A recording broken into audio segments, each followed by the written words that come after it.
Hello everyone, my name is Simran and I am going to teach you science. In the last class students, we have already completed the chapter number 11 and today we are going to start a very new chapter of your syllabus, that is electricity and circuits. Okay, right. When I say electricity students, then the term electricity has made our life so convenient, easy and luxurious that we are able to do so many things just because of this electricity. Alright students, electricity is used to have the ACs on, the refrigerators on, the motors on, the cars running, electric cars by the way, right? For example, students, if we are sitting in front of a cooler, okay, that is just because of the electricity. When I'm working in the night, during the night, it is because I have the lights on so that I can see different things, that is because of electricity. So electricity is something that has conveyed a message that everything can be done anytime, anywhere. Alright students, so electricity is the thing that has made all this thing possible. Like for example, a fan, an AC, a motor, right students, all these things can be used just because of the term electricity, right students. तो अब जैसे कि हमें पता है कि electricity के कारण हमारे पास बहुत सारी ऐसी चीज़ें हैं जो पहले के टाइम पे नहीं हुआ करती थी और अब हम उनको यूज़ करते हैं ताकि हम अपनी लाइफ को थोड़ा सा इजी बना सकें, थोड़ा सा मोर कंफर्टेबल बना सकें. तो इलेक्ट्रिसिटी जो बेसिकली हम यूज़ करते हैं वो हमारी लाइफस्टाइल के अंदर एक बहुत ही इंपॉर्टेंट रोल प्ले करती है आज के टाइम के अंदर. Alright students, so basically electricity makes it possible to light our homes, roads, offices, markets and factories even after sunset. After sunset we don't have any light if there is no electricity, so it is very impossible kind of thing to work, right? So electricity has provided us the light, say street lights, say home lights, any kind of light, okay, and that is why it is able to work at night or during night students. So this helps us to continue work at night, right students? अब apart from sunlight students, we have a lot sources of electricity. For example, a fluorescent tube, an LED, a bulb, right? So apart from these students, we also have a torch. When we put on the torch, we have the electricity, right? We have the light.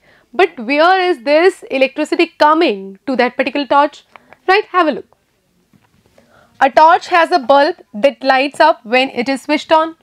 एक torch होती है, उसके अंदर एक बाहर वाली side पे थोड़ा सा छोटा सा बल्ब होता है.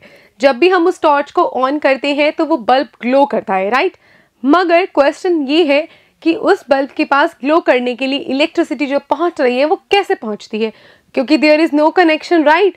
कोई कनेक्शन तो है नहीं, कोई आपका टर्मिनल कहीं पे भी नहीं लगा हुआ इलेक्ट्रिसिटी का, या आप कोई उसको कनेक्ट नहीं कर रहे किसी भी तरह से इलेक्ट्रिसिटी से, तो उसके पास वो इलेक्ट्रिसिटी आ कहाँ से रही है students? That is the question. Where does the torch get electricity from? So students, the basic answer is electric cell.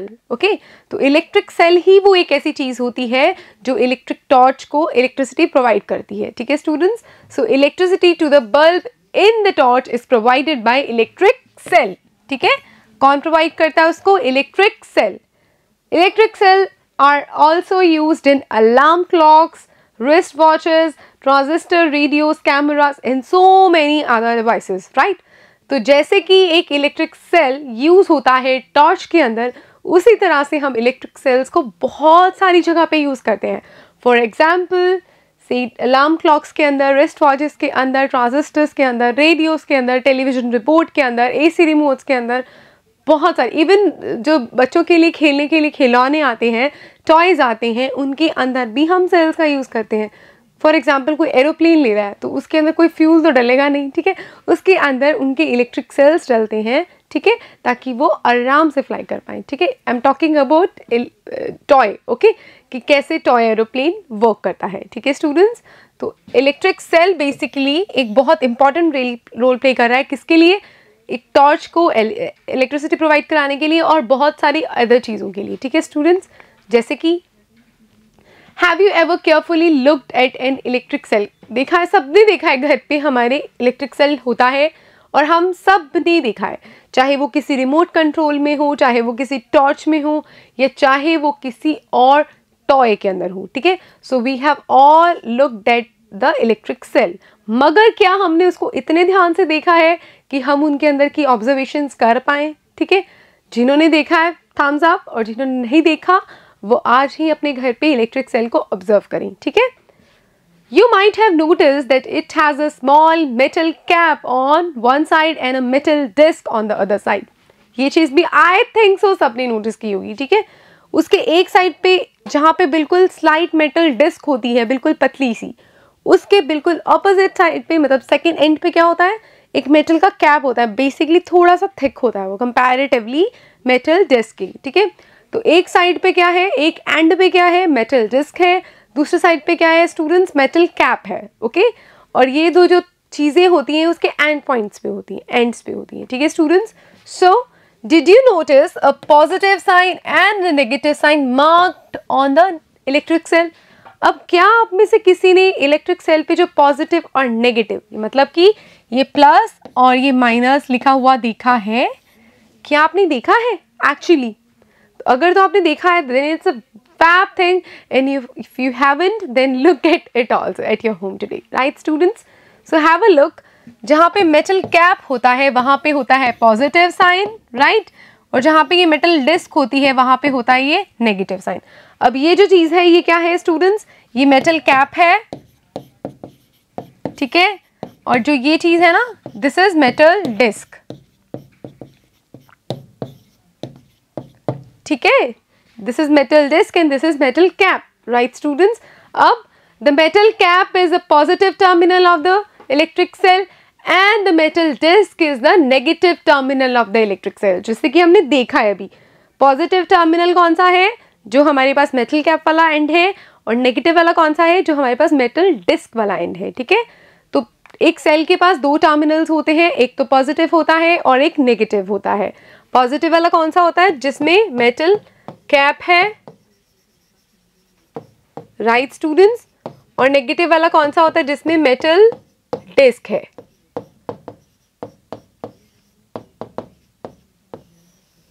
ये आपको बहुत इंपॉर्टेंट चीज याद रखने के लिए जरूरी है, ठीक है। So the metal disc is a negative terminal. All the electric cells have two terminals, a positive terminal and a negative terminal. Obviously इसी चीज पे वो वर्क करता है इलेक्ट्रिक सेल। अगर उसके पास टर्मिनल्स ही नहीं होंगे तो कभी कोई इलेक्ट्रिसिटी जनरेट नहीं होगी एक सेल के अंदर, ठीक है। तो किसी भी सेल में पॉजिटिव और नेगेटिव दोनों टाइप के टर्मिनल्स पाए जाते हैं, हमेशा पाए जाते हैं, ठीक है students. All electric cell produces electricity from the chemicals stored in it, okay. There is some sort of chemicals that are present in the electric cell, and while you switch on the torch, then electric cell just have the chemicals produce the electricity, right students? तभी हम बोलते हैं कि after some time cell खराब हो जाता है, ठीक है, और हमको सेल चेंज करना पड़ता है। तो स्टूडेंट्स इससे मतलब ये पता चलता है कि अगर केमिकल से इलेक्ट्रिसिटी ना जनरेट होती तो यूजुअली सेल खराब नहीं होता, क्योंकि एक बार केमिकल्स खत्म हो जाते हैं यूज़ होने के बाद, तो फिर क्या होता है, सेल खराब हो जाता है, वो वर्क करना बंद कर देता है और सेल को चेंज करना पड़ता है, ठीक है। बिकॉज जो सेल के अंदर मौजूद केमिकल्स होते हैं वही इलेक्ट्रिसिटी प्रोड्यूस कराने में उसकी हेल्प करते हैं, ठीक है students. So what is the reason of electricity production in the cell? That is the chemicals present in the electric cell, right. Now students, when the chemicals in the electric cells are used up, the cells stop producing electricity. एक बार वो chemical खत्म हो जाता है, use up हो जाता है, then वो सेल इलेक्ट्रिसिटी प्रोड्यूस नहीं कर पाता, उसका फंक्शन वहीं खत्म हो जाता है। Then we have to change the cells, right students. The electric cell then has to be replaced with a new one, फिर उसको एक नए वन से रिप्लेस करना पड़ता है, यही हमने अभी बात की है। Next students, we are talking about a very important question कि किस चीज़ का ध्यान रखना चाहिए, handling of electricity, okay. Carelessness in handling electricity and electric devices can cause severe injuries and sometimes even death also. It is something like that. जब भी आप कोई भी काम कर रहे हो इलेक्ट्रिसिटी से, बहुत सावधानी से काम करना चाहिए, बहुत केयरफुली काम करना चाहिए, क्योंकि एक भी लापरवाही, एक भी केयरलेसनेस के कारण बहुत सीवियर इंजरीज होती हैं और वो इंजरीज डेथ को भी लीड कर सकती हैं, ठीक है। समटाइम्स हम देखते हैं कि कई पोल्स पे, कई बोर्ड्स पे इस टाइप का सिंबल बना होता है, निशान बना होता है ना, दैट इज़ बिकॉज आगे कोई इलेक्ट्रिसिटी रिलेटेड वर्क चल रहा है, वहाँ पे ध्यान से आप लापरवाही मत बरतें, ठीक है। और बहुत केयरफुली रहें, क्योंकि कोई भी हरकत आपकी जान ले सकती है। ठीक है स्टूडेंट्स, तो कभी भी आप पर फ्यूचर के अंदर भी कोई एक्टिविटी करें या कोई भी टास्क परफॉर्म करें जिसमें इलेक्ट्रिसिटी इंक्लूडेड है, तो अपनी क्लास टीचर की प्रेजेंस में कीजिए, क्योंकि it will have some sort of carelessness. There can be some sort of carelessness, so you must do the activity in presence of your teacher, right students? Now we'll be discussing an activity again, the activity 1 of this chapter 12, right students? Take a torch and look inside its bulb. You have to take a torch and look inside its bulb, the bulb of the torch, right students? You can also take out the bulb with the help of your teacher. What do you observe?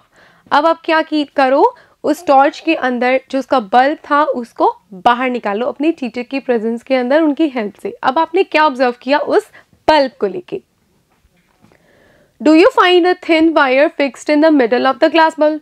क्या आपको उस glass bulb के अंदर की जो बिल्कुल पतली सी एक वायर थी वो विजिबल है? अगर वो विजिबल है तो वो कैसी दिखती है?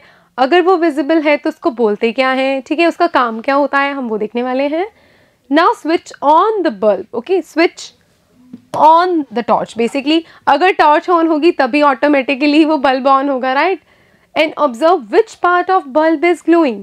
अब एक बार अगर आप switch on कर रहे हो torch को, तो आप ध्यान दो कि torch जब on हो रही है तो basically torch का कौन सा portion है, कौन सा ऐसा part है जो glow कर रहा है। तो आप ध्यान से देखेंगे जो bulb के अंदर का wire जिसको आपने clearly ध्यान से देखना था वही ग्लो कर रहा होता है। ठीक है, so the thin wire that gives off light is called the filament of the bulb. अब जो बल्ब के अंदर जिसकी वायर की हमने बात की ना, जो ग्लो करती है जब हम टॉर्च को ऑन करते हैं, उस वायर को क्या बोलते हैं? फिलामेंट बोलते हैं स्टूडेंट्स। जैसे ये जो आपको वायर दिख रही है ना छोटी सी, this is called filament, right? Filament of the bulb. All right students, and these are the two cells. Now students, the filament is fixed to two thicker wires. अब ये दो मोटे मोटे वायर्स टाइप में होते हैं ना, इस टाइप से, ठीक है। यहाँ पे ये फिलामेंट फिक्स्ड होता है टू थिकर वायर्स के साथ, which also provide support to it as shown in the figure. जो कि थिक वायर्स क्या करती हैं, उनको सपोर्ट भी प्रोवाइड करती हैं उस फिलामेंट को, ताकि वो वहाँ टिका रहे, ठीक है। One of these thick wire is connected to the metal case at the base of the bulb. अब उनमें से जो एक वायर होती है थिक वायर, वो किसके साथ कनेक्टेड होती है? मेटल केस के साथ, ठीक है। देखो इस टाइप में मेटल केस है, यहाँ पे मेटल केस के साथ होती है कनेक्टेड, जो कि बल्ब के बेस पे होता है, मतलब उसके नीचे होता है, राइट स्टूडेंट्स। और इसके साथ जो दूसरा एंड होता है, उसका दूसरा थिक वायर होता है, is connected to the metal tip at the centre of the base. अब ये क्या है? ये सेंटर ऑफ बेस के साथ कनेक्टेड है। देखो एक सेंटर ऑफ बेस के साथ कनेक्टेड है और एक बेस के साथ कनेक्टेड है, मेटल केस के साथ, right students. Now students, the base of the bulb and the metal tip of the base are the two terminals of the bulb. अब जो हमने बात की है कि ये जो दो वायर्स जिस चीज़ों से कनेक्टेड होती हैं, ये वायर्स बेसिकली इस बल्ब के टर्मिनल से कनेक्टेड होती हैं, ठीक है। ये जो बेस है और ये जो है ना metal tip of the base, ये दो टर्मिनल्स के जैसे काम करते हैं एक बल्ब के अंदर, ठीक है स्टूडेंट्स। तो ये दोनों टर्मिनल्स दोनों वायर से अटैच्ड हैं। These two terminals are fixed in such that कि ये दोनों एक दूसरे को टच नहीं करते। देखो ये दोनों आपस में एक दूसरे को टच भी नहीं करेंगे, प्लस जो वायर्स जा रही हैं कनेक्शन के अंदर वो भी एक दूसरे को टच नहीं करती हैं, ठीक है स्टूडेंट्स। तो ये बात बहुत ध्यान रखने वाली है। The electric bulbs used at home also have a similar design. जो हमारे घरों में यूज़ होते हैं इलेक्ट्रिक बल्ब, उनका भी बहुत ध्यान से देखना, सेम ही डिज़ाइन होता है। एक बड़ा सारा इलेक्ट्रिक बल्ब होता है, उसके अंदर एक फिलामेंट होता है, वो फिलामेंट दो थिक वायर से कनेक्टेड होता है। अब एक जो थिक वायर है वो एक टर्मिनल के पास जा रहा है और दूसरा वाला किसके पास जा रहा है? दूसरे टर्मिनल के पास जा रहा है, और इसी तरह से वो काम करता है, ठीक है students. Thus both the electric cell and the bulb have two terminals each, ठीक है। इसी तरह से हम बोल रहे हैं कि जो इलेक्ट्रिक सेल होता है और जो इलेक्ट्रिक बल्ब होता है, उन दोनों के पास दो दो टर्मिनल्स होते हैं और इसी मेथड से वो इलेक्ट्रिसिटी प्रोड्यूस करते हैं, ठीक है। So now the activity 2, that is bulb connected to the electric cell. अब इलेक्ट्रिक सेल के अंदर अगर आप बल्ब को कनेक्ट करते हैं, इलेक्ट्रिक बल्ब को, तो क्या होता है ये देखने वाले हम एक्टिविटी 2 के अंदर, ठीक है। अब हमें क्या लेना है स्टेप 1 में students? Take 4 lengths of electric wire with differently colored plastic coverings. आप सब ने क्या देखा है घर पे या अपने आसपास, इलेक्ट्रिक वायर्स होती हैं बहुत पतली पतली सी, ठीक है, उनके डिफरेंट डिफरेंट कलर्स दिए जाते हैं ताकि बहुत कन्वीनियंट रहे पहचानना कि कौन सी वायर को कहाँ पे कनेक्ट कर रखा है और क्या टर्मिनल, किस टर्मिनल से कनेक्ट कर रखा है, रिकग्नाइज करना इजी रहे, ठीक है, इसलिए उनको different different colour plastic covering दी जाती है, ठीक है students. Remove a little of the plastic covering from each length of the wire at the ends. अब क्या करो, जो प्लास्टिक कवरिंग्स होती है ना, जब हमें उसको किसी टर्मिनल से अटैच करना होता है तो यूजुअली प्लास्टिक के अंदर हम उसको अटैच नहीं कर पाते प्लास्टिक के साथ, क्योंकि जो वायर होती है वो अंदर वाला कॉपर होता है, ठीक है।